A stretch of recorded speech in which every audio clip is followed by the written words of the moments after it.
से टॉपिक को फिर से आगे बढ़ाएंगे थोड़े से टफ क्वेश्चन के साथ। ठीक है, पहले क्वेश्चन के साथ शुरुआत करते हैं।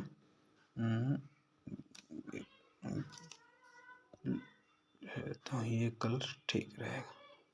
ठीक है, चीनी मूल्य में 24% की वृद्धि हो जाती है, जिससे और कोई व्यक्ति अपनी खर्च की केवल 15% की ही वृद्धि करना चाहता है, तो उसके खपत में कितनी कमी करनी पड़ेगी। ठीक है, मान लो उसकी जो चीनी के मूल्य में पहले जो चीनी का मूल्य था वो 100 रुपये था, उसमें 24% वृद्धि हो जाएगी तो कितने की वृद्धि होगी, 124 हो गई। लेकिन वो अपने खर्च के केवल 115% की ही वृद्धि करना चाहता है। मान लो पहले 100 खर्च करता था, अभी वो चाहता है कि मेरी खर्च जो है ना वो सिर्फ 115 ही हो, और जबकि चीनी का मूल्य तो 124 हो गया है और वो चाहता है कि हमारी 115 हो। तो वो कितना कम करना पड़ेगा, उसको 9 कम करना पड़ेगा। किसके अकॉर्डिंग, 124 के अकॉर्डिंग। इसको परसेंटेज निकाल लेते हैं, 900, इसको डिवाइड कर लेते हैं। देखो किसी से डिवाइड तो होगा नहीं। ठीक है, तो 900 को डिवाइड कर लेते हैं हम 124 से। 124 तो 124 इंटू 7 जा 124 7 जा क्या होगा,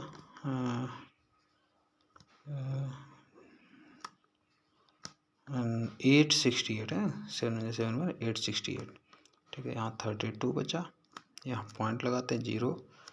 24 3 जा 12 3 जा 36, ज़्यादा हो जाएगा तो 2 जा ही हो जाएगा। तो लगभग ये यहाँ पे ऑप्शन बनेगा 7.2 या 7.3%, लगभग 7.3% का। ठीक, नेक्स्ट पे चलते हैं। एक छात्र ने एक संख्या का गुणा 7 बटे 5 की बजाय 5 बटे 7 से कर दिया।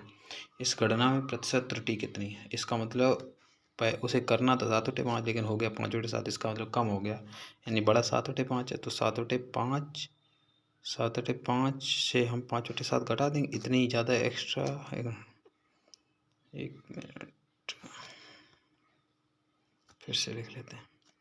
7/5 में से हम 5/7 माइनस कर देंगे। ये टोटल गलती हुई किस पे है, 7/5 पे, क्योंकि हमें इतना करना था, इतना ही लाना है वापस में। ठीक है, तो मल्टीप्लाई 100, यहाँ कितना हो जाए 49 माइनस 25 अपॉन 35।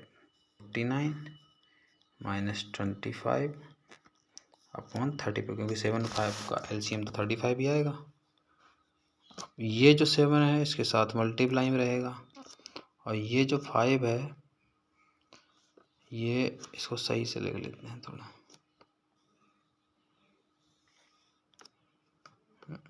सा सही से लिख लेते हैं।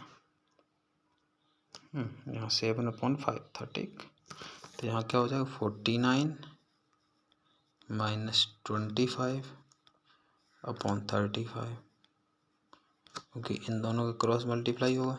7 7 49, 5 5 25, माइनस का चिन्ह लगेगा, एंड 7 5 35 इनका एलसीएम। और ये जो 7 है ये उसके साथ में रहेगा, ये 5 ये ऊपर चला जाएगा, मल्टीप्लाई 100। ठीक है, तो 5 7 जा 35, यानी 49 माइनस 25, 49 माइनस 25 क्या हो जाएगा 24, अपॉन नीचे क्या बचेगा 7 7 जा 49 इंटू 100। अब इसकी डायरेक्ट कैलकुलेशन नहीं, क्योंकि यहाँ हमें ऑप्शन देखना पड़ेगा। खैर ऑप्शन अभी नहीं है, तो फिर भी एक आइडिया लगाते हैं कि जैसे हम 24 को थोड़ा बढ़ा लेते हैं 25, और 49 को थोड़ा बढ़ा लेते हैं 50, एक एक बढ़ा लिए दोनों को 100। अब ये कितना हो गया 50%, यानी कि आंसर जो है थोड़ा सा 50% से बहुत ही हल्का सा कम आएगा, लगभग 50%। या तो ऑप्शन लगभग 50% होगा, नहीं तो 50% से थोड़ा सा कम आएगा। नेक्स्ट पे चलते हैं। राजू क्या है, उसके खर्च से 20% अधिक है। यदि उसकी आय में 60% की और खर्च में 70% की वृद्धि होती है, तो उसकी बचत में कितने प्रतिशत, मतलब बचत जो है कितनी बढ़ जाएगी। अच्छा, 20% क्या होता है 1/5। तो अगर राजू की खर्च जो है उसका 5 है, खर्च को क्या लिख देता हूँ, खर्च 5 है, एक्सपेंडिचर लिख दो, एक्सपेंडिचर ही लिख लेते हैं, क्या खर्च लिखना है, एक्सपेंडिचर का ई। अगर उसकी एक्सपेंडिचर जो है 5 है तो उसकी इनकम कितनी होगी? सीधी सी बात है 6 है, क्योंकि 20% अधिक है।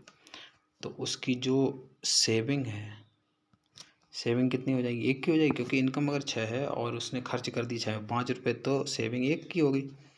ठीक, यदि उसकी आय में 60% की और खर्च में 70% की वृद्धि होती है, हम इनको थोड़ा सा वैसे मान लेते हैं, एक एक जीरो बढ़ा लेते हैं। ठीक, कह रहा है कि आय में 60% वृद्धि, तो 60 में, इस 60 में 60% वृद्धि होगी तो 36 हो जाएगा। 60 इंटू 60% अपॉन 100, 60 इंटू 60/100 तो 36 हो जाएगा। खर्च में 70% वृद्धि होती है, यानी 50 का 70% 35 हो जाएगा। तो यहाँ पे कितने की वृद्धि हो रही? यहाँ पे 1 की वृद्धि हो रही, किस पे? 10 पे, यानी 1/10 इंटू 100, यानी कि कितने की वृद्धि होगी? 10% की। नेक्स्ट पे चलते हैं। ए और बी की सैलरी का योग 43,000 है। ए अपने वेतन का 95% खर्च करता है, अब बी 80% खर्च करता है, तो उनकी बचत समान है, तो ए का वेतन क्या होगा? अच्छा, उनकी बचत समान है, यानी कि अगर ए कितना बचाता है, ए खर्च करता है 95%, तो ए बचाएगा कितना? ए का 5% बचाएगा, सीधी सी बात है।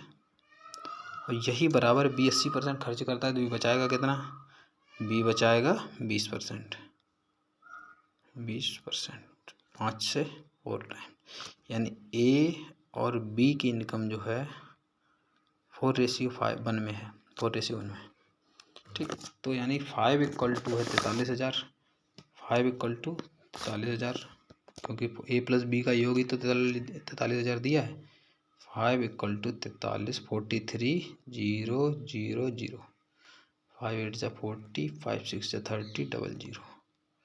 अब पूछिए ए की सैलरी, तो मल्टीप्लाई कर दो 4 से जो दिया है, तो आंसर कितना आएगा? 0 0, 4 6 जा 24, 4 8 32 2 34, 34400, ये आंसर होगा। नेक्स्ट चलते हैं। किसी वस्तु के भाव में 37 की वृद्धि हो गई, कमी होगी। किसी वस्तु की दैनिक बिक्री में किंतु वस्तु की दैनिक बिक्री में 14.2% की वृद्धि हो गई, तो परिणाम स्वरूप दैनिक वृद्धि में धनराशि में कितने प्रतिशत का अंतर आ जाएगा? अच्छा, 37.2% मैं एक वीडियो पहले करा चुका हूँ। 37/1.2% क्या होता है? 37 1/2% होगा, ये 1/2% होगा 3/8, यानी कि 8 में 3 की कमी होती है तो कितना हो जाएगा? 5/8 हो जाएगी। 8 में 3 की कमी हो जाती है तो वस्तु 5/8 हो गई। और बिक्री में 14 2.7% क्या है? ये है आपका 2/7, और वृद्धि इसमें कितने की? 1/7, सॉरी 1/7, क्योंकि 47 या 98 तो 200/7, 100/7 क्या होता है? 1/7, तो 1/7 में 1 की वृद्धि हो जाएगी, यानी 8/7। पहले क्या, 8 में 3 की कमी हो गई तो 5, यहाँ पे 7 में 1 की वृद्धि होगी तो 8।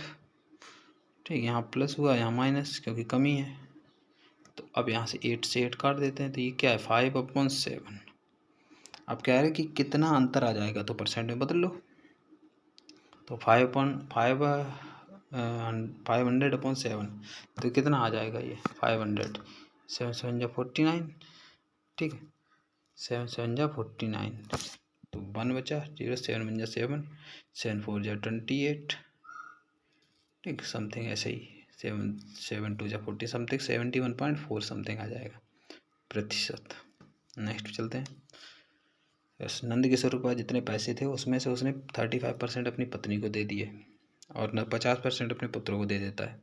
शेष 450 अपने लिए रख लिए। नंद किशोर के पास कुल पैसे कितने थे? मैं कह रहा हूँ पहले नंद किशोर के पास टोटल पैसे थे 100, उसने 35% अपनी वाइफ को दे दिए, 100 में 35 वाइफ को दे दिए, 50 अपने सन को दे दिए, तो बचे कितने? 85, यानी कि अब बचे 15।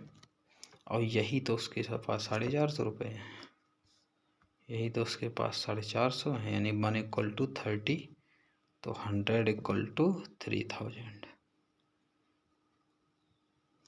ठीक, नेक्स्ट चलते हैं। श्री गिरधर घरेलू चीज़ों पर अपनी मासिक आय का 50% खर्च करता है।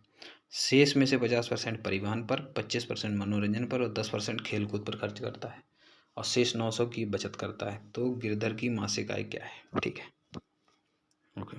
हम यहाँ ले लेते हैं कि वो उसकी फिर से 100 ले लेंगे। मान लो 100 है, वह क्या करता है 50% खर्च कर देता है, यानी 50। तो अभी बची कितनी? 50। क्योंकि इसलिए हमने अलग दूसरी 50 ले ली, क्योंकि शेष यानी कि जो बच रही है उसमें से बात करेंगे। शेष में से 50% परिवहन पर, यानी कि 50 का 50% क्या होगा? 25। 25% मनोरंजन पर, यानी कि 12.5। 12 = 2, 12.5। और 10% खेलकूद पर, यानी 10%। इसका मतलब 50 का 10% 5। और अब देखो इतने खर्च हो गए, यानी 25 × 30 = 42.5, यानी 42.5 खर्च हो गए। तो बचे कितने? 7.5। बचे कितने हैं? 7 क्योंकि 25 5 30 और 12 42.5। तो 7.5 ही तो उसके 900 के बराबर है।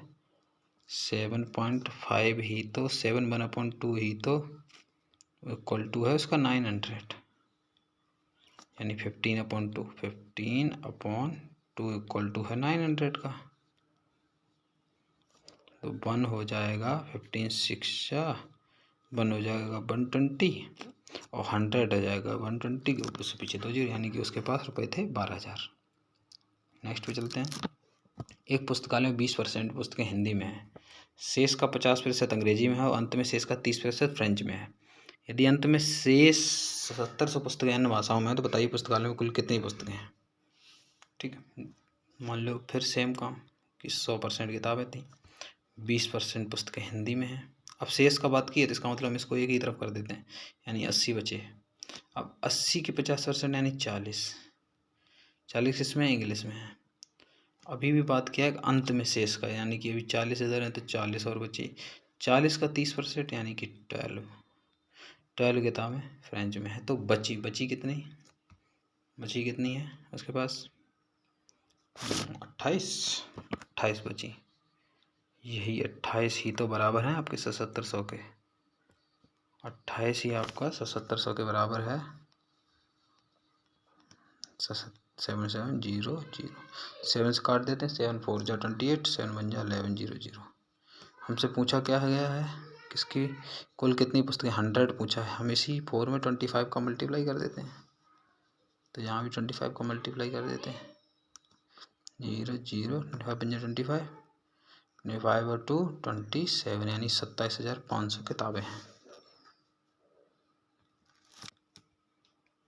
नेक्स्ट पे चलते हैं। एक मजदूर 67 घंटे प्रति हफ्ता काम करता है और 2300 रुपये कमाता है।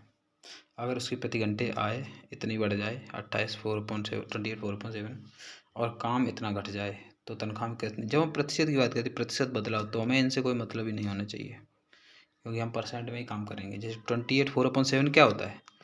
2/7। 28/4/7 क्या होता है? 2/7, यानी कि उसकी आय इतनी बढ़ गई, यानी 7 में से 2 बढ़ गई, यानी 9/7 बढ़ गई, 9/7 हो गई।